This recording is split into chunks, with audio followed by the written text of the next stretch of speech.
अल्हम्दुलिल्लाह वस्सलातु वस्सलामु अला रसूलिल्लाह अम्मा बाद अऊज़ु बिल्लाहि मिनश शैतानिर रजीम बिस्मिल्लाहिर रहमानिर रहीम इन्ना अरसलना नूहन इला कौमिही अन अंज़िर कौमक मिन क़ब्लि अन यअतियहुम अज़ाबुन अलीम क़ाल या कौमि इन्नी लकुम नज़ीरुम मुबीन अन अअ्बुदुल्लाह वत्तक़ूहु व अतीऊन सदक़ल्लाहुल अज़ीम रब्बि इश्रह ली सदरी वयस्सिर ली अमरी वहलुल उक़दतम मिन लिसानी यफ़क़हू क़ौली रब्बि ज़िदनी इल्मा रब्बि यस्सिर वला तुअस्सिर वतम्मिम बिल खैर वबिका नस्तईन या फ़त्ताह आमीन या रब्बल आलमीन। अस्सलामु अलैकुम व रहमतुल्लाहि व बरकातुहू।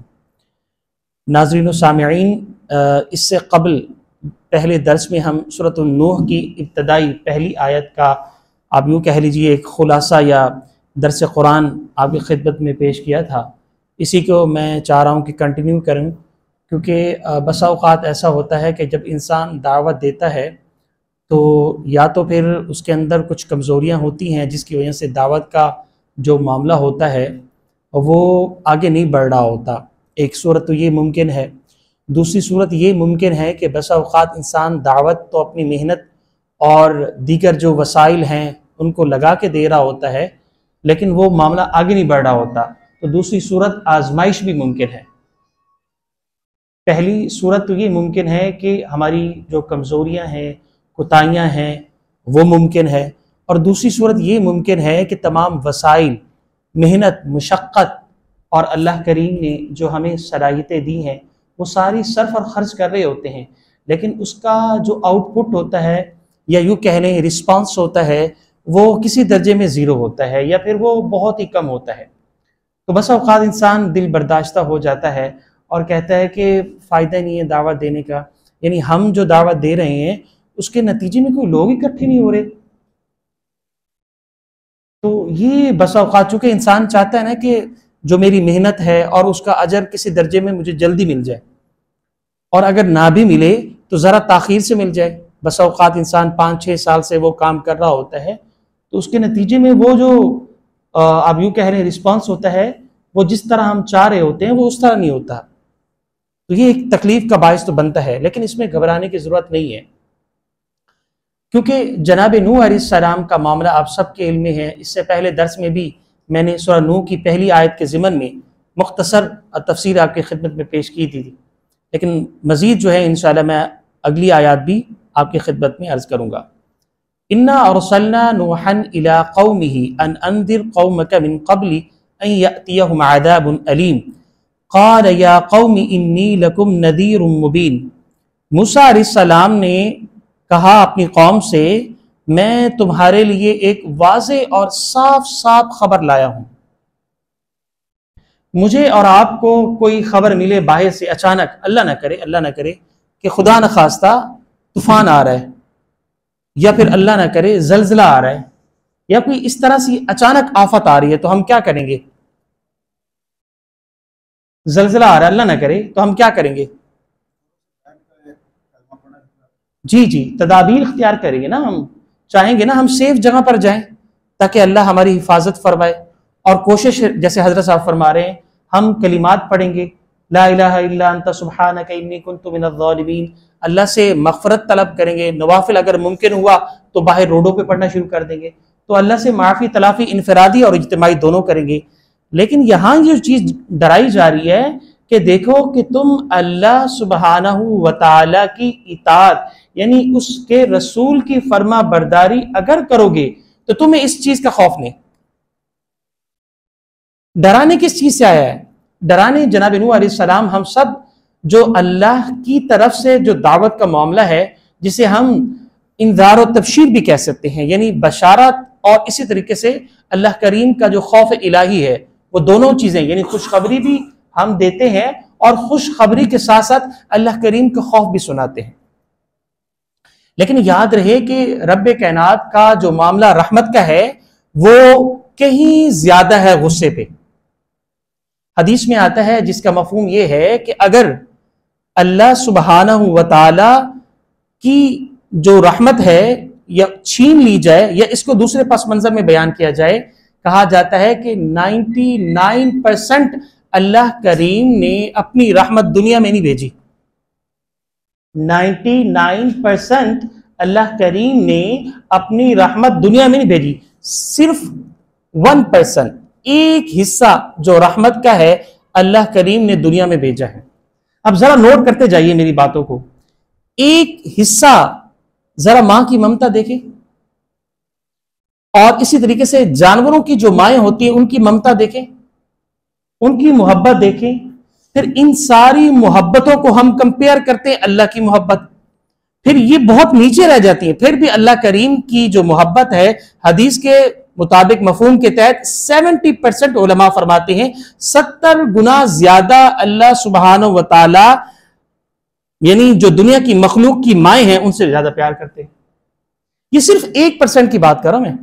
अब जरा नोट करें कि जो 99% अल्लाह करीम ने रहमत रखी हुई है वो कहां में मिलेगी? कौन बताएगा कहां में मिलेगी? जन्नत में मिलेगी। तो हमारे अंदर जो दावत का मामला होता है वो कैसा होना चाहिए? रहमत के जरिए से। ये है असल पहलू, मोहब्बत दें लोगों को। अगर दे सकते हैं, सबसे कीमती चीज आपके पास आपकी जुबान की मिठास है, सबसे कीमती चीज। कुरान कहता है इन्नका लअला खुलुकिन अज़ीम। नबी मुकर्रम अलैहिस्सलाम के आला तरीन अखलाक थे। आपके इल्म में है दुश्मन भी आपके पास आपकी अमानतें रखवाते थे, यानी अपनी अमानतें रखवाते थे, आप पर भरोसा करते थे, और आपके जो अखलाक थे वो आला तरीन थे। सुभान अल्लाह। तो दावत के एतबार से मुझे इल्म के साथ साथ बेहतरीन अखलाक की जरूरत है, बेहतरीन। कभी भी आप या मैं अपने आप को मुकम्मल अखलाक वाला तो समझे ही नहीं, हर वक्त अपनी तरबियत करते रहें, ये मेरे अंदर कमी है, नहीं है तब भी निकाले, अकेले में बैठ के। वो मुझसे अखलाक से आगे निकल गया, मेरे अंदर ये कमी क्यों है, अपना जायजा ले, अपने ऊपर मेहनत करें, मेरे ऊपर कोई मेहनत नहीं करेगा। देखिए सबसे ज्यादा मुझसे जो मोहब्बत करने वाली जात है, जो कुरान कहता है अक़रबु इलैहि मिन हब्लिल वरीद, सबसे ज्यादा मुझसे और आपसे प्यार करने वाली जात सिर्फ अल्लाह की है, सिर्फ अल्लाह की है। इससे ज्यादा कोई प्यार नहीं करता, क्योंकि अल्लाह फरमाता है मैं तुम्हारी शाह रग से भी ज्यादा तुम्हारे करीब हूं। तो मुझे बताएं, और यहां तक कि मुफस्सिरीन फरमाते हैं कि अल्लाह सुब्हानहू व तआला मुझसे ज्यादा मुझे जानते हैं। तो इससे अंदाजा होना चाहिए कि फिर दावत किसकी दे रहे हैं? दावत हम किसकी दे रहे हैं? अल्लाह की दे रहे हैं, जो हमसे इतना लाड करता है, जो इतना प्यार करता है, जो इतनी मोहब्बत देता है। क्या उसके लिए थोड़ी थोड़ी सख्तियां बर्दाश्त नहीं कर सकते? कुरान तो कहता है वल अस्र, कसम है जमाने की, इन्नल इंसान लफी खुस्र, बेशक तमाम इंसान खसारे में है, इल्लल्लज़ीन, अब गिनते जाए, मैं आपको गिनवाऊंगा कौन जो है फायदे में है। इल्लल्लज़ीन आमनू व अमिलुस्सालिहात, वो आदमी कामयाब हो गया ईमान लाने के बाद नेक अमल करे। पहला पॉइंट क्या है? ईमान। जरा हम टटोलें, अपने अंदर मुहासबा करें, क्या वो ईमान हमारे अंदर है? अपना खुद जायजा हम लें। अगर है तो अल्लाह का शुक्र अदा करें, और अगर नहीं है तो मेहनत करें अपने ऊपर। दीन के मामले में मैं क्यों सबसे पीछे हूं? मुझे तो आगे होना चाहिए।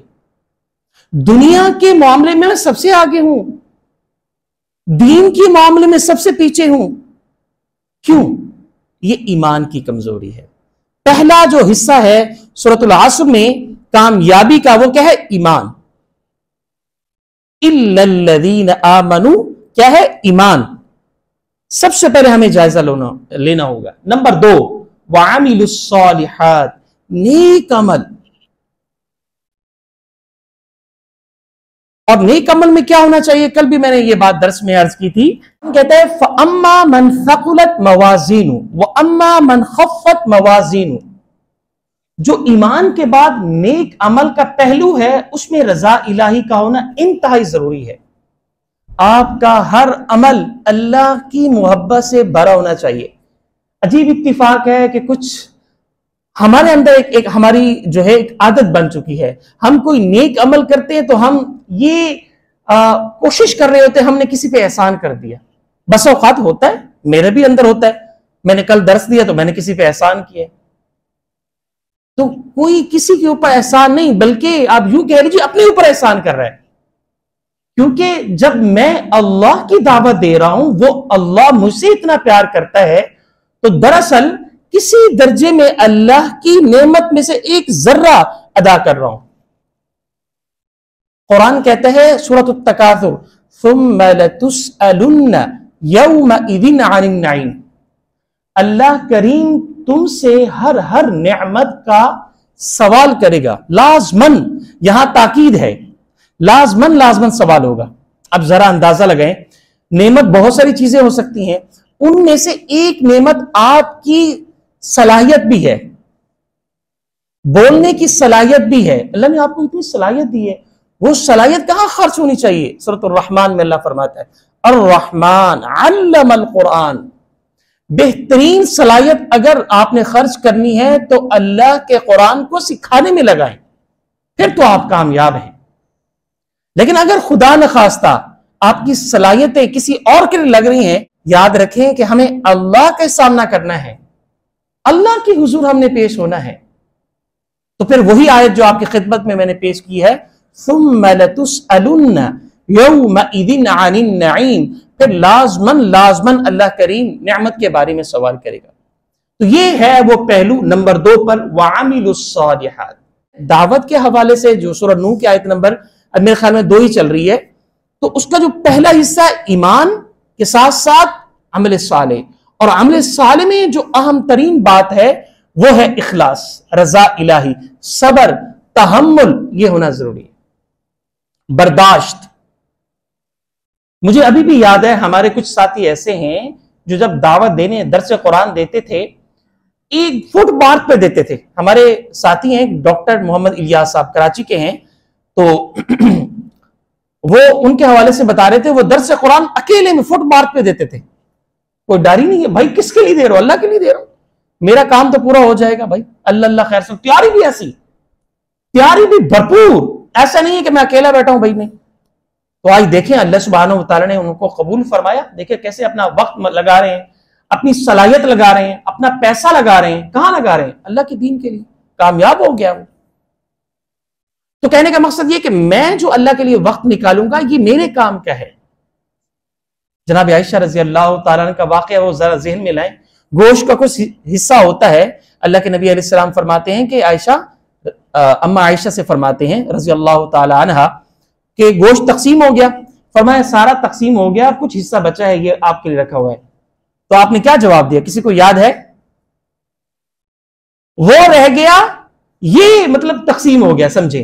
जो अल्लाह के रास्ते में लग गया वो रह गया, यानी वो अल्लाह के रास्ते में खर्च हो गया, और ये बचा हुआ है, इसका मतलब ये खर्च नहीं हुआ। तो कहने का मकसद ये है कि जो हमारा वक्त अल्लाह के लिए लग जाए तो ये कीमती वक्त है, और जो अल्लाह के लिए नहीं लगा उसके बारे में अल्लाह फरमाएगा सुम्मा लतुसअलुन्ना यौमइदिन अनिन नईम, लाजमन अल्लाह करीम नेमत के बारे में हमसे सवाल करेगा। ये बात तो तयशुदा है, हमने अल्लाह के पास जाना है, और किसी वक्त भी जा सकते हैं, किसी वक्त भी अल्लाह हमें अपने पास बुला सकता है। तो कहने का मकसद ये है, फिर नंबर 2 पे आ गया, वअमिलुस्सालिहात के बाद नंबर 3, वतवासौ बिल हक, हक बात की बाहम एक दूसरे से वसीयत करनी और करते रहनी है। बस औकात कुछ लोगों को अल्लाह इल्मी सलाहियत या काबिलियत ज्यादा देता है, तो वो इल्म की जो तालीम है वो आम करते हैं। लेकिन याद रहे कि हर जगह भी तालीम नहीं होती, आपका किरदार भी होता है। कोई बेगम को तालीम दे, वो सुनाए कि मैं आपको जानती हूं, वहां आपका किरदार चलेगा, वहां पे आपका किरदार चलेगा। तो कहने का मकसद यह है कि तालीम के साथ तहम्मुल मिजाजी, सब्र और किरदार, ये सारी चीजें जब मिलाएंगे तो हमारा एक दावत का हिस्सा बनेगा, एक हिस्सा बनेगा। और फिर भी अगर उसका कोई सही रिस्पांस नहीं आ रहा, घबराने की जरूरत नहीं है। अल्लाह ने कबूल किया तो अल्लाह ने आपको तौफीक दिया दावत देने की, और भी तो हजारों लोग हैं दावत नहीं दे रहे। भाई अल्लाह ने कबूल किया आपको।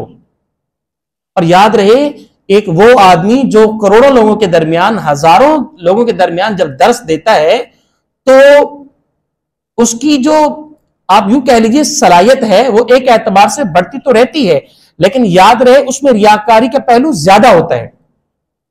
और जो सिर्फ दो आदमियों को दर्श दे रहे उनको पता है भाई मेरा और मेरा अल्लाह ये दो आदमी, अल्लाह अल्लाह खैर सलाह, उसके अंदर रियाकारी का मामला है ही नहीं। भाई मैंने वक्त पे पहुंचना है, भाई कोई आए या ना आए मेरी जिम्मेदारी है, मैंने काम करना है, अल्लाह अल्लाह खैर सलाह। जो आएगा उसको फायदा होगा, अल्लाह के लिए आएंगे, हमारे लिए तो कोई नहीं आएगा ना, अल्लाह के लिए आएगा। तो कहने का मकसद यह है बाहम हक बात की एक दूसरे को वसीयत करनी है, ये मेरी और आपकी जिम्मेदारी है। वह तो वह सौ भी सब्र। अब सोच विचार हमारी क्या होती है, यार मैंने इतना अच्छा दर्स दिया, दर्स कुरान दिया, पूरी रात तकरीबन 5 घंटे मैंने दर्स कुरान की तैयारी की, और जब मैंने दर्स कुरान दिया और देकर उठा तो फिर 10 लोगों ने एतराज करना शुरू कर दिया, फायदा नहीं है दर्स कुरान देने का। तो भाई हमने दर्स कुरान दिया क्यों था? इसलिए कि हमारा अल्लाह राजी हो जाए।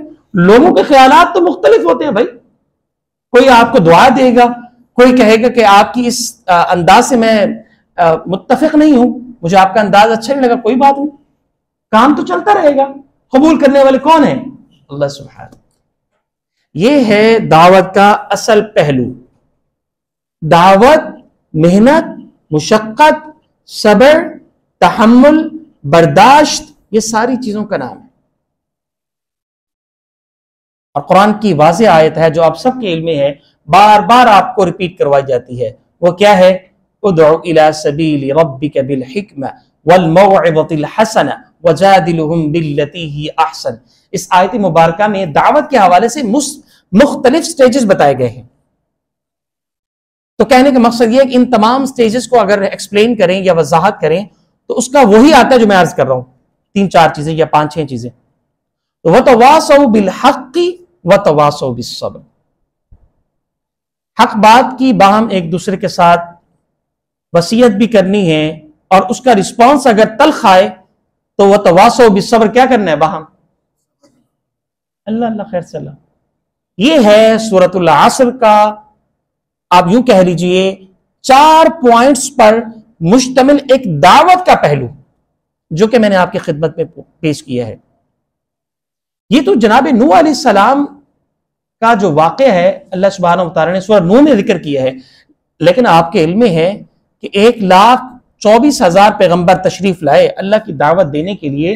कमोबेश मुमकिन है हज़रत नूह अलैहिस्सलाम से भी ज्यादा किसी ने दावत दी हो, हमें क्या पता, मुमकिन है दी हो, मुमकिन है दी हो। तो कहने का मकसद ये कि हमारी तो उम्र ही मेरे ख्याल में कोई 12-13 साल में हम किसी दर्जे में समझदारी में पहुंचते हैं, और मेरे ख्याल में कोई चंद घंटे ही हम दावत अल्लाह की देते हैं। और अगर ये अल्लाह कबूल कर ले, अगर ये अल्लाह कबूल कर ले तो बहुत बड़ी सआदत की बात है, बहुत बड़ी सआदत की बात है। अच्छा जी, इसके बाद क्या है? आयत नंबर 3, अनिअबुदुल्लाह वत्तकूहु व अतीऊन। तुम आगाह करते रहो, अल्लाह की बंदगी करो और उससे डरो और मेरी इताअत करो। असल में बात यह है कि हमारा जब बच्चा होता है ना, जिसको हम लर्न करवा रहे होते हैं, लेसन लर्न करवा रहे होते हैं, तो कभी आपने कहा कि बेटा आज आप पढ़ो और 10 दिन छुट्टी करो? कभी किसी ने इस तरह बच्चे को कहा है? नहीं कहा ना। क्यों? रोज क्यों पढ़ाते हैं उनको जी? सीख जाए। बड़े जबरदस्त जवाब दिया। रोज इसलिए पढ़ाते हैं ताकि सीख जाए। अनिअबुदुल्लाह, अल्लाह की बंदगी करनी है। एक दिन करनी है या रोज करनी है? रोज। वत्तकूहु, और अल्लाह का तकवा रोज इख्तियार करना है या सिर्फ दर्स वाला दिन करना है? वो अतीऊन, अल्लाह की इताअत रोज करनी है या सिर्फ दर्स वाले दिन करनी है? ये है असल बात। अपने आप को तैयार रखना है। आज ही मैंने एक चीज पढ़ी कि मौत की निशानी, एक मैंने जरा वीडियो तैयार की थी आज सुबह, मौत की निशानियां, उसमें मैंने 2 वाक़े जिक्र किए। मौत की क्या निशानी है, सिर्फ 2 वाक़े जिक्र किए। एक अल्लाह के नबी अलैहिस्सलाम का वाक़या और एक जनाब उमर रज़ी अल्लाह तआला का वाक़या। तो टाइम भी खत्म हो गया, 6:20 पे खत्म, 5-10 मिनट है। अच्छा, तो 2 मैंने बातें अर्ज की, और वो मौत की निशानी पहली मैंने अर्ज किया अल्लाह के नबी अलैहिस्सलाम। मारूफ वाक़या आप सबके इल्म में होगा, कि नबी अलैहिस्सलाम ने फरमाया इजराइल को कि देखिए मुझे मोहलत दीजिएगा और मुझे बता के आइएगा कि मौत की निशानी क्या है, आप सबके इल्म में होगा। तो उन्होंने फरमाया कि ठीक है, डन। जब वक्त आया तो अल्लाह के नबी अलैहिस्सलाम ने फरमाया आपने तो वादा खिलाफी की, आपने तो वादा किया था मुझसे, लेकिन आप बगैर बताए आ गए। उन्होंने कहा हजरत मैंने आपको बताया था। वो कैसे? फरमाया कि आपने उठते हुए जनाजे नहीं देखे, आपने उठते हुए जनाजे नहीं देखे, आपने उन लोगों को नहीं देखा जिनकी नजरें कम होती हैं, आप दाढ़ी में बाल सफेद होते बालों को नहीं देखा, आप जो है बात करते हुए जुबान को लड़खड़ाते हुए नहीं देखा, आप चलते हुए जुबान को जो पांव को या खुद गिरते संभलते नहीं देखा। अल्लाह के नबी अलैहिस्सलाम की ये बात जो फरमाया, बात तो आपके इल्म में थी, लेकिन चूंकि हमें समझाने के लिए ये बात चल रही थी, ये आपस में डिस्कशन जो चल रही थी उम्मत को समझाने के लिए चल रही थी कि मौत जब ये इस तरह की चीजें आ जाए तो समझे मौत की अब निशानियां शुरू हो गई। एक वाकया। दूसरा वाकया जनाब उमर रज़ी अल्लाह तआला का, वो भी मारूफ वाकया, आप सबके इल्म में होगा। वो वाकया ये है कि एक शख्स आता है आपकी दरबार में, कहता उमर मौत की फिक्र करो, मौत आने वाली है। उमर रज़ी अल्लाह तआला एकदम से कांपने लग जाते हैं। इतने बड़े उमर, सुभान अल्लाह, आप सबके इल्म में है क्या उनकी सलाहियत थी, और शैतान उनसे क्या करता था, वो कौन बताएगा? उनके साए से भागता था ना। ये उमर थे रज़ी अल्लाह तआला। जब उन्होंने कहा उमर मौत को याद रखो, तो कांपने लग गए इस तरह से, और उनको कुछ हदिया भी दिया, अतिया भी दिया, और फरमाया तुम रोज आया करो ताकि मुझे मौत याद रहे। तो तकरीबन 1 माह गुजर गया और वो आते रहे। एक दिन उन्होंने कहा कि आप कल से नहीं आइएगा। वो उन्होंने कहा क्यों हजरत, कल से क्यों ना आऊं? आपके पास कोई और शख्स आ गया याद दहानी के लिए, या मुझसे कोई कुताही हुई है? फरमाया ना मेरे पास दूसरा कोई शख्स आया है और ना ही आपसे कुताही हुई है, लेकिन आप कल से नहीं आइएगा, ये आपके पास हदिया, आप चले जाए। तो उन्होंने कहा हजरत आप फरमाए तो सही, वजाहत तो फरमाए, क्यों मुझे इजाजत दे रहे हैं? फरमाया देखिए उमर की दाढ़ी में सफेद बाल आ गया है, उमर की दाढ़ी में क्या आ गया है, अब ये मुझे मौत को नहीं भूलने देगा। अब ये क्या है? अब हम नोट कर लें कि हमारी दाढ़ी में आज तो पिछले कोई मेरे ख्याल में 20 से 25 साल पहले जरा पीछे चले जाए तो जो है लोग बहुत स्ट्रांग हुआ करते थे। आज तो मेरे ख्याल में 20 साल में भी माशाल्लाह दाढ़ी में वो सफेद बाल आ जाता है। तो इसका मतलब यही है कि किसी वक्त भी हम अल्लाह के पास क्या हो सकता है, इसकी तैयारी करनी चाहिए, हर वक्त तैयारी रहनी चाहिए, हर वक्त। 2 चीजें ऐसी हैं जो इंसान को कामयाब करती हैं, अल्लाह से करीब करती हैं, एक अल्लाह का जिक्र और दूसरा फिक्र आखिरत। इन 2 चीजों को जिंदगी में कभी ना छोड़े, कभी भी ना छोड़े। अल्लाह सुब्हानहू व तआला अमल की तौफीक अता फरमाए। अल्लाह